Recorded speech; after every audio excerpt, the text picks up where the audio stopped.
సమాజంలో నేరాల విధానం మారిందని, అందుకు తగ్గట్టుగా పోలీస్ శాఖ సిద్ధం కావాలని సీఎం రేవంత్ సూచించారు.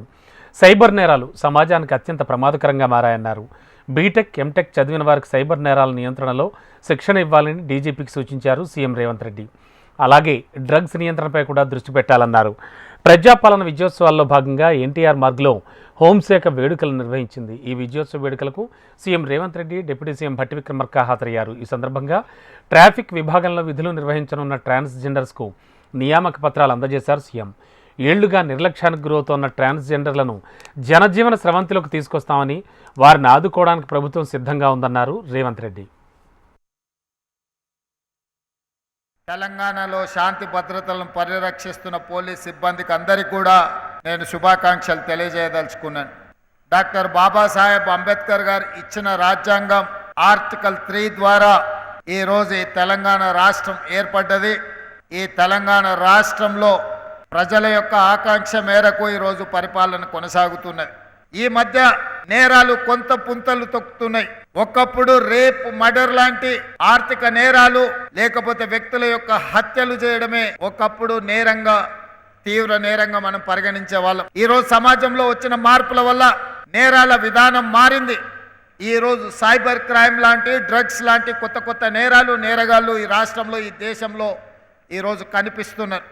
సైబర్ క్రైమ్ను నియంత్రించాల్సిన అవసరం ఉన్నది. అదేవిధంగా డ్రగ్స్ను నిరోధించాల్సిన అవసరం ఉన్నది. వాళ్ళ పట్ల కఠినంగా వ్యవహరించాల్సిన అవసరం ఉన్నది.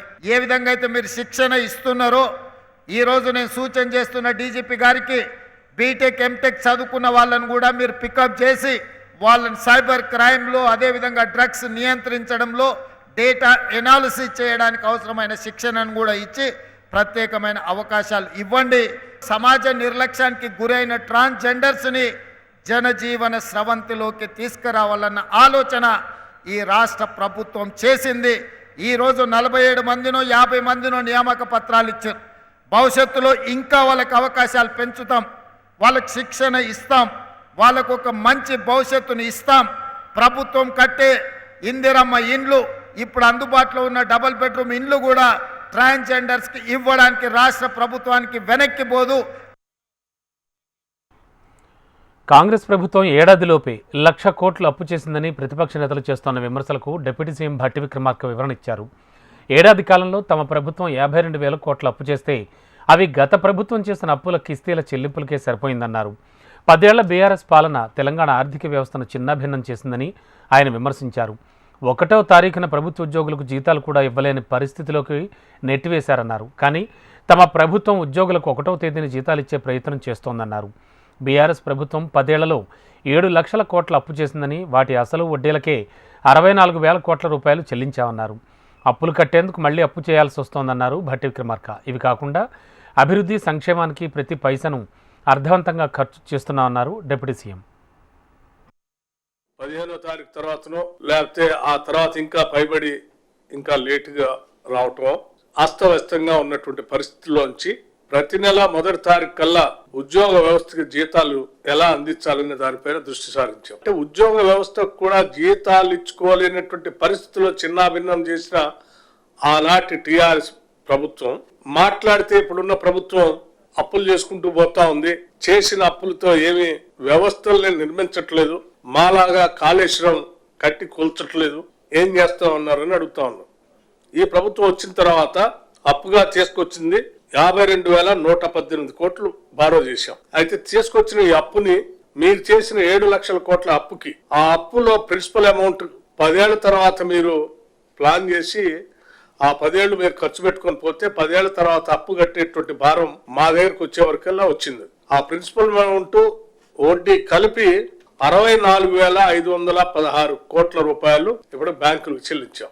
చివరికి రాష్ట్రంలో అప్పులు కట్టడానికి కూడా అప్పులు తీసుకురావాల్సిన పరిస్థితే కాకుండా ఆ తెచ్చిన అప్పు సరిపోగా ఇంకా రాష్ట్ర ప్రభుత్వం నుంచి వచ్చిన ఆదాయాన్ని కూడా కలిపి ఆ అప్పు కట్టాల్సిన పరిస్థితి తీసుకొచ్చారు. ఈ అప్పు 64,000 కోట్లు కట్టమే కాకుండా 24,036 కోట్ల రూపాయలు క్యాపిటల్ ఎక్స్పెండిచర్ కోసం ఖర్చు పెట్టాం, ఇన్వెస్ట్ చేశాం. 61,194 కోట్ల రూపాయలు వెల్ఫేర్ స్కీమ్ కోసం వెచ్చించాం. అంటే రైతు భరోసా 7,625 కోట్లు, రుణమాఫీ స్ట్రేట్ అవే 21,000 కోట్లు, చేయూత 11,382 కోట్లు, రాజీవ్ ఆరోగ్యశ్రీ 890 కోట్లు, ఎల్పిజి సబ్సిడీ అండర్ మహాలక్ష్మికి సంబంధించి 442 కోట్లు, గృహజ్యోతి 200 యూనిట్లు ఉచిత పవర్ సంబంధించి 1,234 కోట్లు. ఇక పవర్ సబ్సిడీ వ్యవసాయ రంగానికి సంబంధించి బోర్వెల్స్ కి రైతులకు మనం ఇచ్చేటువంటి పవర్ సబ్సిడీ 11,141 కోట్లు. సమర్థవంతంగా, అర్థవంతంగా, ఆలోచన భరితంగా ప్రజల మీద భారం వేయకుండా, అధిక పన్నులు వేయకుండానే మీరు తెచ్చిన వాటికి అప్పులు కడుతూ, మళ్ళీ జీతాలు ఇస్తూ, వెల్ఫేర్ స్కీమ్స్ అమలు చేస్తూనే మేము ఈ రోజు ముందుకు పోతా ఉన్నాం. దానికి అనుగుణంగా ఈ రోజు ఎనర్జీ డిపార్ట్మెంట్ కూడా ప్రణాళికబద్ధంగా ముందుకు పోతా ఉంది. గత సంవత్సరం కంటే ఈ సంవత్సరం ఈ పీక్ డిమాండ్ పెరిగితే కూడా ఎటువంటి కట్ లేకుండా క్వాలిటీ పవర్ ని సప్లై చేయడం జరిగింది. ప్రజా సమస్యలపై శాసనసభలో రేవంత్ ప్రభుత్వాన్ని నిలదీస్తామన్నారు కేటీఆర్. రేవంత్ ప్రతిష్ఠిస్తోంది తెలంగాణ తల్లినా లేక కాంగ్రెస్ తల్లినా అంటూ ప్రశ్నించారు. ఆహ్వానం తమకేం మ్యాటర్ కాదు, తెలంగాణ తల్లి మ్యాటర్ అన్నారు. తెలంగాణ తల్లి విగ్రహం అంటే రేవంత్ రెడ్డి ఇంట్లో కార్యక్రమం కాదన్నారు కేటీఆర్. కేసులు ఎన్నైనా పెట్టుకోండి, ఏం చేసుకుంటారో చేసుకోండి, మా నాయకుల మీద మీరేం చేసినా పర్వాలేదు. కానీ 9వ తారీఖు నుండి ప్రారంభమయ్యే శాసనసభ సమావేశాల్లో, శాసన మండలి సమావేశాల్లో తప్పకుండా మీ ప్రభుత్వం యొక్క నిర్వాకాన్ని, సంవత్సరం పూర్తయిన తర్వాత మీ రాష్ట్ర ప్రజలకు చేస్తున్న అన్యాయాన్ని ఎలుగెత్తి కొట్లాడుతూనే ఉంటాం, ప్రశ్నిస్తూనే ఉంటాం, పోరాడుతూనే ఉంటాం. తెలంగాణ తల్లి లేకపోతే కాంగ్రెస్ తల్లి ఎవరు అనేది ఇంతవరకు ఎవరికి తెలియదు. ఎందుకంటే ఆ తల్లికి రూపము ఇష్టం వచ్చినట్టు మార్చి, ఇవాళ ముఖ్యమంత్రి పదవి అంటే అదేదో పిచ్చోడి చేతిలో రాయిలాగా, ఆయన సొంత ఇంట్లో ఏదో కార్యక్రమం లాగా ముఖ్యమంత్రి గారు అసలు కనీసం తెలంగాణ సమాజం ముందు తెలంగాణ తల్లి రూపం ఎందుకు మారుస్తున్నారు? మార్చవలసిన అవసరమే ఉంది. అంటే ఇక ప్రభుత్వాలను మారిన ప్రతిసారి లోగోలు మారాలి, ప్రభుత్వాలు మారిన ప్రతిసారి నెంబర్ ప్లేట్లు మారాలి, విగ్రహాలు మారాలి, అన్నీ మారాలా? ఇది పద్ధత? తెలంగాణ తల్లి విగ్రహ రూపకల్పనపై మళ్లీ రాజకీయ రగడ రాజుకుంది. కొత్తగా రూపొందించిన తెలంగాణ తల్లి కాంగ్రెస్ తల్లి విగ్రహంలా ఉందని కేటీఆర్ విమర్శించారు. PCC chief Mahesh Kumar Goud strong counter ఇచ్చారు ఆ విషయానికి. మీరు ఆనాడు పెడితే తెలంగాణ తల్లి, మేము ఈరోజు పెడితే కాంగ్రెస్ తల్లి అంటారా అని ప్రశ్నించారు. రాష్ట్ర సంస్కృతిని ప్రతిబింబించే విధంగా తెలంగాణ తల్లి విగ్రహం రూపకల్పన జరిగిందన్నారు. తెలంగాణ కోసం కేటీఆర్, కవిత ఏం త్యాగం చేశారని, రాజీవ్ గాంధీ గురించి మాట్లాడుతున్నారని మహేష్ కుమార్ గౌడ్ ఫైర్ అయ్యారు. అధికారంలోకి వస్తే తెలుగు తల్లి, తెలంగాణ తల్లిని తీసేస్తారట. ఎందుకు తీస్తారు అంటే, మీరు ఆనాడు పెడితే అది తెలంగాణ తల్లి, మేము పెడితే కాంగ్రెస్ తల్లి. అంటే మీరు ఆనాడు టీఆర్ఎస్ తల్లిని పెట్టినారా? ఇవాళ మీకు మీ ద్వారా ప్రజలకు గుర్తు చేస్తూ ఉన్నాము. ఇవాళ రేవంత్ రెడ్డి గారు దృఢ సంకల్పంతో తలపెట్టిన తెలంగాణ తల్లి విగ్రహం అచ్చు తెలంగాణ సంస్కృతిని, తెలంగాణ కట్టుబాట్లని ప్రతిబింబించే విధంగా ఉంటుంది. ఆనాడు మీరు పెట్టిన తల్లి, తెలంగాణ తల్లి, ఒక దొరసాన్ని తలపించే విధంగా ఉండే. దొరలు దొరసాన్ల పాలన వద్దనే కదా మాకు అధికారం కట్టబెట్టినారు. కాంగ్రెస్ పార్టీ గెలిచిన ఏడాది కాలంలో ఏం సాధించిందని సంబరాలు చేసుకుంటోందని బీజేపీ ఎంపీ ఈటెల రాజేందర్ ప్రశ్నించారు. సరూర్ నగర్ ఇండోర్ స్టేడియంలో రేపు నిర్వహించబోయే బహిరంగ సభ ఏర్పాట్లను స్థానిక నాయకులతో కలిసి ఈటెల పరిశీలించారు. మేనిఫెస్టోలోని హామీలు ఎన్ని అమలు అయ్యాయని ప్రజాక్షేత్రంలోకి వెళ్లి కనుక్కుందామన్నారు. కిషన్ రెడ్డిపై మాట్లాడిన రేవంత్ రెడ్డిపై తీవ్రస్థాయిలో విరుచుకుపడ్డారు. ప్రజలకిచ్చిన హామీలు నెరవేర్చకుండా సమయం వృధా చేస్తున్నారని ఈటెల ఆక్షేపించారు. ఏమి సాధించిందని రేవంత్ రెడ్డి సంబరాలు చేసుకుంటున్నారు, ఏదైనా పోయే కాలం గిట్ల వచ్చిందా అని చెప్పి మాట్లాడుతున్నారు. భారతీయ జనతా పార్టీగా అనేక సార్లు ఆ ప్రభుత్వం ప్రజాక్షేత్రంలో మట్టి కలవడానికి సంవత్సరాలు పడితే రేవంత్ రెడ్డి గారి సర్కార్ ప్రజాక్షేత్రంలో అబాసు పాలు కావడానికి, నిలిచిపోవడానికి, విశ్వాసం కోల్పోవడానికి నెలలు మాత్రమే పట్టిందని చెప్పి ప్రజలు మాట్లాడుతున్నారు. ఎక్కడికి పోయినా ఏ వర్గం కూడా ఏదో రకమైనటువంటి అండర్స్తో ఈ ప్రభుత్వం చెయ్యదులే అనేది ఒక విశ్వాసం ప్రస్ఫుటంగా నిలబడతాం. దీని నుంచి డైవర్ట్ చేయడానికి హోదాని మరిచి, స్థాయిని మరిచి ముఖ్యమంత్రి గారు మాట్లాడే మీద మాట్లాడేటువంటి చిల్లర మాటలు కావచ్చు, తెలంగాణ ప్రజానికంలో ఒక రకమైన బాధ కలుగుతాం. మా అధ్యక్షులు కిషన్ రెడ్డి గారిని పట్టుకొని అంటే ఆ స్థాయి మనిషి మాట్లాడే మాటలు కాదు. బీఆర్ఎస్ ఓటమి తర్వాత పార్టీ మీటింగులు, క్షేత్రస్థాయి పర్యటనలకు కొంత దూరంగా ఉన్న కేసీఆర్ మళ్లీ రాజకీయ రణరంగంలోకి దూకుపోతున్నారు. ఈ నెల 8న ఎర్రవెల్లిలోని వ్యవసాయ క్షేత్రంలో బీఆర్ఎస్ కేడర్తో సమావేశం కాబోతున్నారు. ఈ సమావేశానికి బీఆర్ఎస్ ఎమ్మెల్యేలు, ఎమ్మెల్సీలు, మాజీ ఎంపీలు, బీఆర్ఎస్ కీలక నాయకులు పాల్గొంటారు. ప్రభుత్వ ప్రజా వ్యతిరేక విధానాలపై ప్రశ్నించడం, పార్టీ పరంగా చేయాల్సిన కార్యాచరణపై బీఆర్ఎస్ నేతలకు కేసీఆర్ దిశానిర్దేశం చేయనున్నారు. ముఖ్యమంత్రి రేవంత్ రెడ్డితో ఉత్తరప్రదేశ్ ఉప ముఖ్యమంత్రి కేశవ్ ప్రసాద్ మౌర్య భేటీ అయ్యారు. ప్రయాగ్ రాజ్లో జనవరి 13 నుంచి ఫిబ్రవరి 26 వరకు మహా కుంభమేళా నిర్వహిస్తున్నారు. ఈ కుంభమేళాకు సీఎం రేవంత్ రెడ్డిని కేశవ్ ప్రసాద్ మౌర్య ఆహ్వానించారు. జూబ్లీహిల్స్ నివాసంలో రేవంత్కు ఆయన ఆహ్వాన పత్రం అందించారు. Welcome back. ఏపీ నాలెడ్జ్ హబ్గా తయారవుతోందని సీఎం చంద్రబాబు నాయుడు అన్నారు. ఐటీ, నాలెడ్జ్ ఎకానమీలో యువత సమర్థులుగా మారుతున్నారని తెలిపారు. విదేశాల్లోని మన దేశ ఐటీ నిపుణుల్లో 30% తెలుగు వాళ్లే అని చెప్పారు. పేదరికాన్ని నిర్మూలించడమే తమ లక్ష్యం అన్నారు. ఉపాధి కల్పించే కంపెనీలకు ప్రభుత్వం నుంచి ప్రోత్సాహకాలు ఇస్తామని తెలిపారు.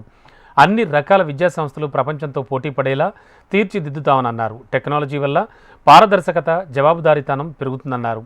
విశాఖలో నిర్వహించిన డీప్ టెక్ ఇన్నోవేషన్ కాంక్లేవ్లో చంద్రబాబు మాట్లాడారు. Government of Andhra Pradesh also thinking very seriously. We are preparing Vision 2047. Swarna Andhra Pradesh Vision 2047. We are keeping very high targets, 15% growth rate.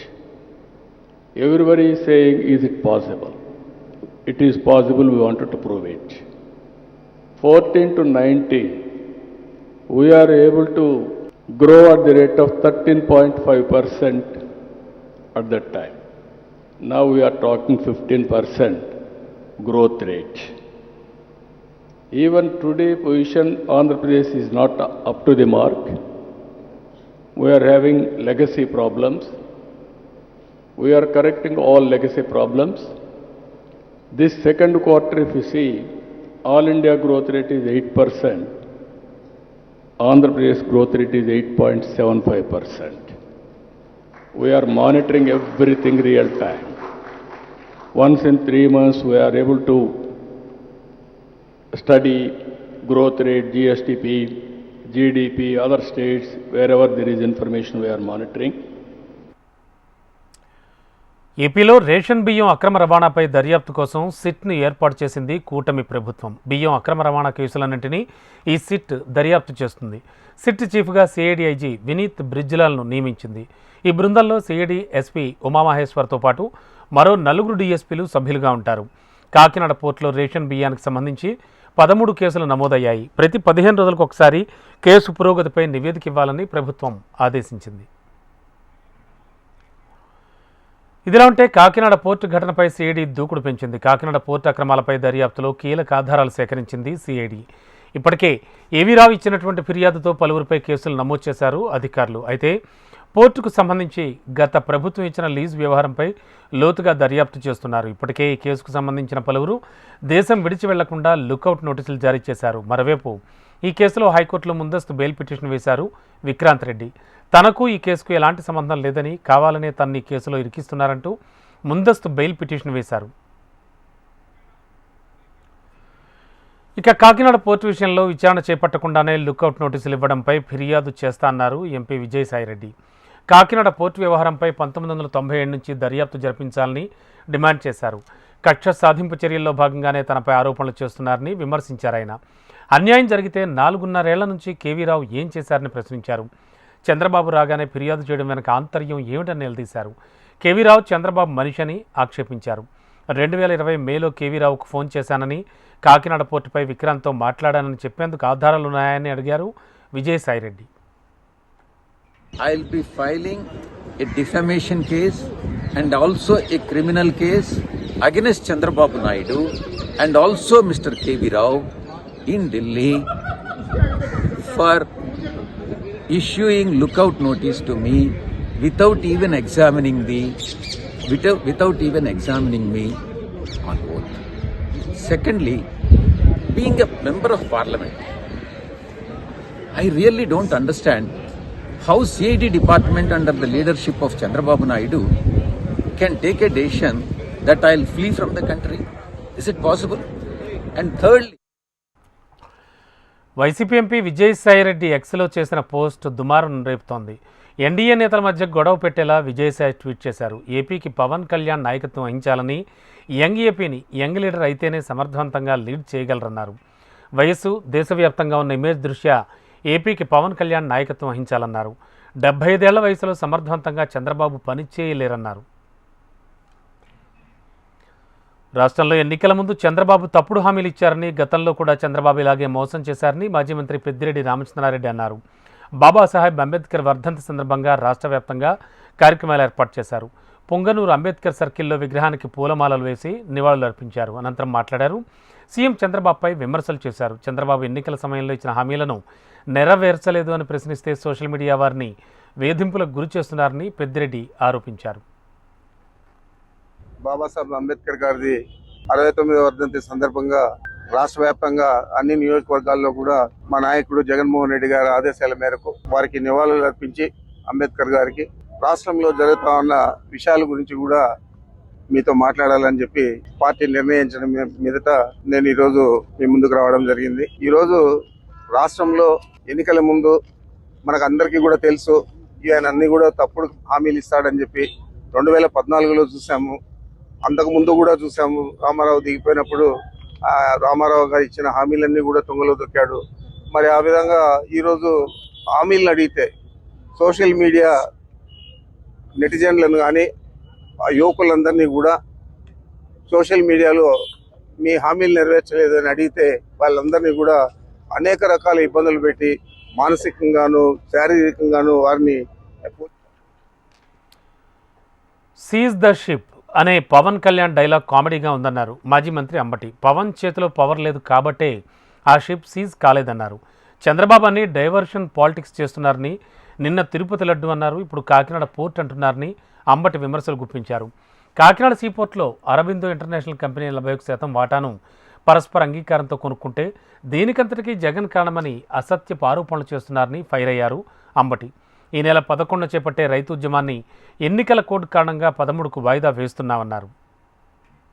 కొన్ని జిల్లాల్లో ఎమ్మెల్సీ ఎన్నికల కోడ్ ఉన్నందువలన 11వ తారీఖు నుంచి దాన్ని 13వ తారీఖుకి పోస్ట్ పోన్ చేయటం అయిందనే విషయాన్ని వైఎస్ఆర్సీపీ నాయకులు, కార్యకర్తలు, ప్రజలు, రైతాంగం గుర్తించాలని ఈ సందర్భంగా ప్రకటన రూపంలో తెలియపరుస్తున్నాము. కాకినాడ సీపోర్ట్లో అరవిందో ఇంటర్నేషనల్ కంపెనీ 41% వాటాలను కొనుక్కుంటే, పరస్పర అంగీకారంతో కొనుక్కుంటే దీనికి అంతా కారణం జగన్మోహన్ రెడ్డి గారు, సుబ్బారెడ్డి గారు, సాయిరెడ్డి గారు, సుబ్బారెడ్డి గారి కుమారుడు, సాయిరెడ్డి గారి అల్లుడు, వీళ్ళందరూ కలిసి గొంతు మీద కత్తి పెట్టి ఈ అగ్రిమెంట్ చేయించారని ఆఫ్టర్ 4.5 years ఇవాళ బయటకు తీసుకొచ్చి రాద్ధాంతం చేసేటటువంటి ప్రయత్నం. సీజ్ ది షిప్ హీరో పలికిన డైలాగా, ఇది కామెడియన్ పలికిన డైలాగా? మరి మా కూటమి వాళ్ళంతా మా హీరో అంటున్నారు. సీజ్ ది షిప్ అంటే షిప్ సీజ్ అవ్వాలిగా, సీజ్ కాల అవ్వదు. ఎందుకు కాదంటే సీజ్ ది షిప్ అనేది ఆ పవర్ లేదు, రాష్ట్ర ప్రభుత్వానికి ఆ పవర్ లేదు. అంటే అది హీరో డైలాగా, కామెడీ డైలాగా? It is purely comedy dialogue. ప్రభుత్వం నిర్వహిస్తోన్న ఇంటింటి కుటుంబ సర్వేకు రాజకీయ పార్టీల నాయకులు సహకరించాలని మంత్రి పొన్నం ప్రభాకర్ కోరారు. ఎవరైనా ప్రజాప్రతినిధులు, అధికారులు ఇప్పటికీ తమ వివరాలు ఇవ్వకపోయి ఉంటే ఆ ప్రాంత సమాచార సేకరణ అధికారిని కలిసి సమాచారం అందించాలన్నారు. గతంలో టీఆర్ఎస్ పార్టీ కుటుంబ సర్వే చేపట్టినప్పుడు ప్రతిపక్ష నాయకులుగా తామంతా సమాచారాన్ని ఇచ్చామన్నారు పొన్నం. తెలంగాణ రాష్ట్ర ప్రభుత్వం పక్షాన ప్రతిష్టాత్మకంగా రాష్ట్ర వ్యాప్తంగా కుల సర్వే జరిగింది. ఇప్పటికీ ఇందులో ఎవరైనా తమ సమాచారం ఇవ్వని రాజకీయ పార్టీల నాయకులు, ప్రజాప్రతినిధులు, అధికారులు, ఉన్నత స్థాయి అధికారులు ఎవరైనా తమ సమాచారం ఇవ్వకపోయి ఉంటే దయచేసి మీ ప్రాంత సమాచార సేకరణ అధికారి ఎమ్యునరేటర్కు పిలిచి మీ యొక్క సమాచారాన్ని ఇవ్వాల్సిందిగా కోరుతా ఉన్నాం. రాజకీయాలు లేవు ఇందులో. గతంలో టీఆర్ఎస్ ప్రభుత్వం చేసినప్పుడు కూడా మేమందరం ప్రతిపక్ష నాయకులుగా అందరం ఇచ్చినాం. ఈరోజు ఇప్పటికీ దేశానికి అన్నం పెట్టే స్థాయికి తెలంగాణ ఎదిగిందని వ్యవసాయ శాఖ మంత్రి తుమ్మల నాగేశ్వరరావు అన్నారు. నల్గొండ జిల్లా మిర్యాలగూడలో సూర్యతేజ రైస్ మిల్లో నూతన టెక్నాలజీతో ధాన్యం సేకరించే యంత్రాలను ప్రారంభించారు. దేశంలో అత్యధికంగా వరిని పండించే జిల్లాగా నల్గొండ జిల్లా పేరుగాంచిందన్నారు. జిల్లాకు నీరు అందించడంతో పాటు వరి ధాన్యాన్ని కొనుగోలు చేయడంలో మంత్రి ఉత్తమ్ కుమార్ రెడ్డి కీలక పాత్ర పోషించారని ప్రశంసించారు. రైతులకు న్యాయం జరిగే విధంగానే రైస్ మిల్లర్లు సహకరించాలని మంత్రి తుమ్మల నాగేశ్వరరావు కోరారు. ఈనాడు ఉచిత విద్యుత్ వల్ల భారతదేశానికి తెలంగాణ అన్నం పెట్టే స్థాయికి వచ్చింది. గతంలో ఆంధ్రప్రదేశ్ అన్నపూర్ణ అని చెప్పుకుంటుండేవాళ్ళు. ఇప్పుడు ఆంధ్రప్రదేశ్ని కాలధన్యం, పంజాబ్ని హర్యానా కూడా పక్కన పెట్టాం. ఈనాడు తెలంగాణ ముందంజలో ఉంది. అది కాంగ్రెస్ ప్రభుత్వం యొక్క లక్ష్యం అని చెప్పి మీకు ఈ సందర్భంగా మనం చేస్తున్నాం. కాబట్టి 1,53,00,000 టన్నుల వరి ధాన్యాన్ని పండించి మీసం తిప్పి మెలేసి శభాష్ అనిపించుకున్నటువంటి తెలంగాణ రైతాంగానికి చేతులెత్తి నమస్కరిస్తూ ఉత్తమ్ కుమార్ రెడ్డి గారి యొక్క సంప్రదింపులతోటి అందరూ సరైనటువంటి మార్గంలో వచ్చి కొడంగల్ మాజీ ఎమ్మెల్యే పట్నం నరేందర్ రెడ్డిని కొడంగల్ కోర్టు పోలీస్ కస్టడీకి అనుమతించింది. లగచర్ల దాడి కేసులో A1గా ఉన్న నరేందర్ రెడ్డికి కస్టడీకి ఇవ్వాలని పోలీసులు కొడంగల్ కోర్టులో పిటిషన్ దాఖలు చేశారు. విచారణ చేపట్టిన న్యాయస్థానం నిందితుడిని 2 రోజుల పాటు పోలీస్ కస్టడీకి అనుమతిస్తూ ఉత్తర్వులు జారీ చేసింది. శనివారం పోలీసులు నరేందర్ రెడ్డిని చెర్లపల్లి జైలు నుంచి వికారాబాద్ తరలిస్తారు. 2 రోజుల పాటు ప్రశ్నిస్తారు. లగచర్లలో ఫామా విలేజ్కు భూముల కోసం ప్రజాభిప్రాయ సేకరణ చేపట్టిన అధికారులపై దాడి కుట్రలో పట్నం నరేందర్ రెడ్డి పాత్ర ఉందనే ఆరోపణలతో పోలీసులు అరెస్ట్ చేశారు. తెలంగాణ గ్రూప్ 1 మెయిన్స్కు లైన్ క్లియర్ అయింది. గ్రూప్ 1 నోటిఫికేషన్ రద్దు కుదరదని సుప్రీంకోర్టు తేల్చి చెప్పేసింది. నోటిఫికేషన్ రద్దు, మెయిన్స్ వాయిదా వేయాలని కోరుతూ అభ్యర్థులు వేసిన పిటిషన్ కొట్టివేసింది. కొత్త నోటిఫికేషన్ చట్టవిరుద్ధమని కొందరు అభ్యర్థులు గతంలో హైకోర్టులో పిటిషన్ దాఖలు చేశారు. ప్రిలిమ్స్లో 14 తప్పులున్నాయని ఆ పిటిషన్లో పేర్కొన్నారు. గ్రూప్ 1 మెయిన్స్ వాయిదా వేయాలని హైకోర్టును కోరారు. అయితే అభ్యర్థుల పిటిషన్ హైకోర్టు కొట్టివేయగా ఆ తీర్పును సవాల్ చేస్తూ అభ్యర్థులు సుప్రీంకోర్టుకు వెళ్లారు. పిటిషన్పై విచారణ జరిపిన జస్టిస్ నరసింహన్ నేతృత్వంలో ధర్మాసనం శుక్రవారం తీర్పు వెలువరించింది. పిటిషనర్లు మెయిన్స్కు క్వాలిఫై కానందున మెయిన్స్ పరీక్ష వాయిదా వేయాల్సిన అవసరం లేదని స్పష్టం చేసింది. పరీక్షల నిర్వహణలో కోర్టుల జోక్యం అవసరమని ధర్మాసనం వ్యాఖ్యానించింది. కోర్టుల జోక్యంతో నియామకాల్లో తీవ్ర జాప్యం జరుగుతుందని అభిప్రాయపడింది. మెయిన్స్ నిర్వహణకు రాష్ట్ర ప్రభుత్వానికి గ్రీన్ సిగ్నల్ ఇచ్చింది. ఇప్పటికే టీజీపీఎస్సీ గ్రూప్ 1 మెయిన్స్ పరీక్షలు నిర్వహించింది. ఫిబ్రవరిలోగా మెయిన్స్ ఫలితాలు విడుదల చేస్తామని టీజీపీఎస్సీ ఆల్రెడీ తెలిపింది.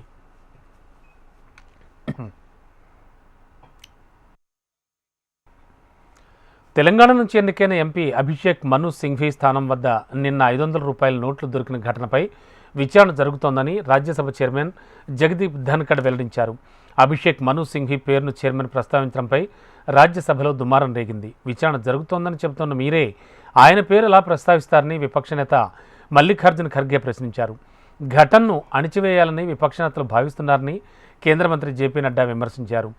తమకు ఏ అంశాన్ని అణిచివేసే ఉద్దేశం లేదని, అలాంటి ఆలోచనలు మీకే ఉంటాయని బీజేపీని ఉద్దేశించి ఖర్గే ఆక్షేపించారు. నిన్న రాజ్యసభలో రెగ్యులర్ చెకప్లో భాగంగా 222వ స్థానం వద్ద కరెన్సీ నోట్లు కనిపించగా వాటిని సెక్యూరిటీ సిబ్బంది స్వాధీనం చేసుకుంది. ये मैटर आपने कहा कि इन्वेस्टिगेशन में है.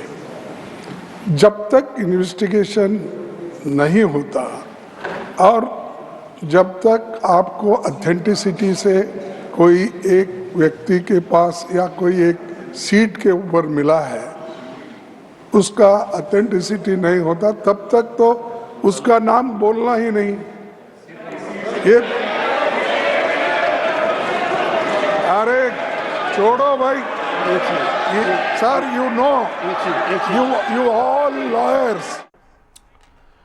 ఇదిలా ఉంటే రాజ్యసభలో కరెన్సీ నోట్లు లభ్యమైన ఘటనపై కాంగ్రెస్ ఎంపీ సింఘ్వీ స్పందించారు. తాను కేవలం ఒకే ఒక 500 రూపాయల నోటు మాత్రమే తీసుకొచ్చానని తెలిపారు.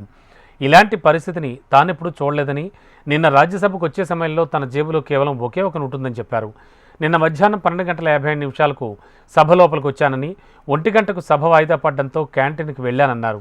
మధ్యాహ్నం 1 పార్లమెంట్ నుంచి వెళ్ళిపోయానని వీడియో విడుదల చేశారు. 5-7 मिनट पहले किसी ने ये बताया. मैं तो अचंभित हूँ. मैंने कभी न सुना, इसके बारे में मुझे कोई ज्ञान नहीं. रोचक बात यह है कि कल 12:47 12:57 दोपहर में मैं हाउस के अंदर आया और 1 बजे हाउस राइज कर लिया. अपना अटेंडेंस मार्क करके मैं अंदर घुसा और 3 मिनट बाद हाउस राइज कर लिया. గౌతమ్ అదానీకి వ్యతిరేకంగా పార్లమెంట్ ఆవరణలో ఇండి బ్లాక్ ఎంపీలు నిరసన చేపట్టారు. మోడీ అదానీ భాయ్ భాయ్ అని రాసి ఉన్న మాస్కులు ధరించి ఈ నిరసన కార్యక్రమాల్లో పాల్గొన్నారు.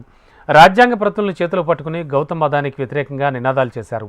అదానీ వ్యవహారంపై జాయింట్ పార్లమెంటరీ కమిటీ వేసి ఈడీ, సిబిఐతో విచారణ జరిపించాలని డిమాండ్ చేశారు. అదానీ అంశంపై చర్చ జరిపేందుకు ప్రభుత్వం జంకుతోందని ప్రియాంక గాంధీ వాద్రా ఆరోపించారు. న్యూయార్క్ కోర్టులో అదానీపై అభియోగాలు మోపిన తర్వాత విపక్షాల అంశాన్ని లేవనెత్తి వివిధ రూపాల్లో నిరసనలు చేస్తున్నాయి.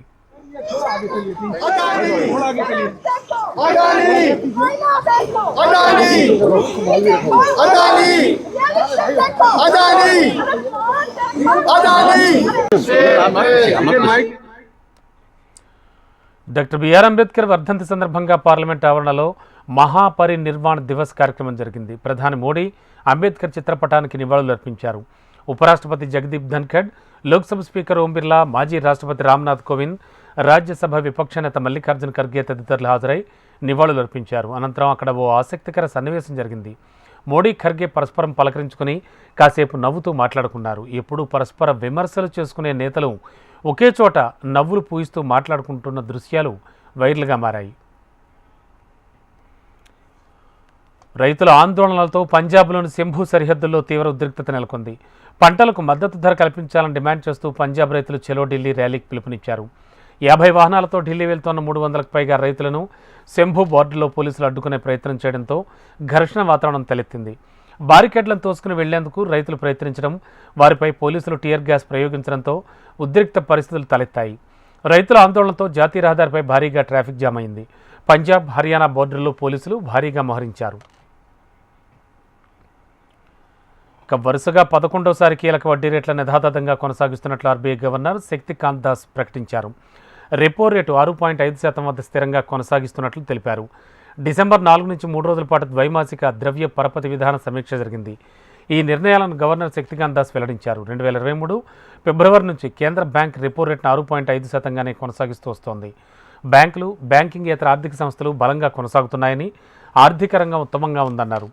వ్యవసాయ రంగంలోనూ తనఖా లేని రుణాల పరిమితిని 1.6 లక్షల నుంచి 2 లక్షల రూపాయలకు పెంచుతూ నిర్ణయం తీసుకున్నారు. రూపాయి విలువను బలోపేతం చేసేందుకు ఎన్ఆర్ఐ డిపాజిట్లపై వడ్డీ రేటు పరిమితిని పెంచుతున్నట్లు గవర్నర్ శక్తికాంత్ దాస్ వెల్లడించారు.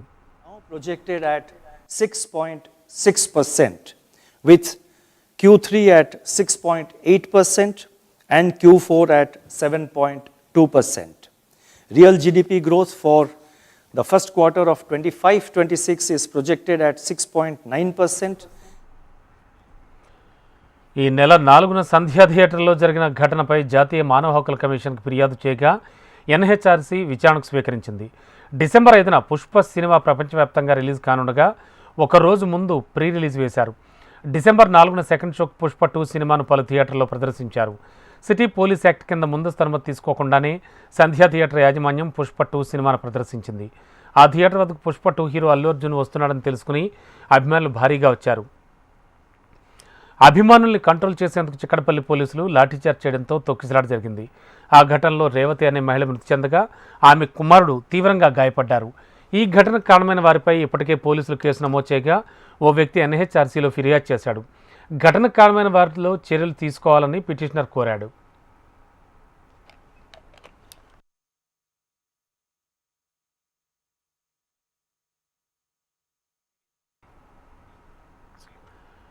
ఏపీలో జ్యుడిషియల్ ప్రివ్యూ చట్టాన్ని రద్దు చేస్తూ గవర్నర్ అబ్దుల్ నజీర్ నోటిఫికేషన్ విడుదల చేశారు. టెండర్ల జారీలో కేంద్ర మార్గదర్శకాలు, విజిలెన్స్ కమిషన్ నిబంధనలు పాటిస్తున్నందున చట్టాన్ని రద్దు చేస్తున్నట్లు నోటిఫికేషన్లో పేర్కొన్నారు. ప్రభుత్వ టెండర్లలో పారదర్శకత కోసం గత వైసీపీ ప్రభుత్వం జ్యుడిషియల్ ప్రివ్యూ చట్టాన్ని తీసుకొచ్చింది.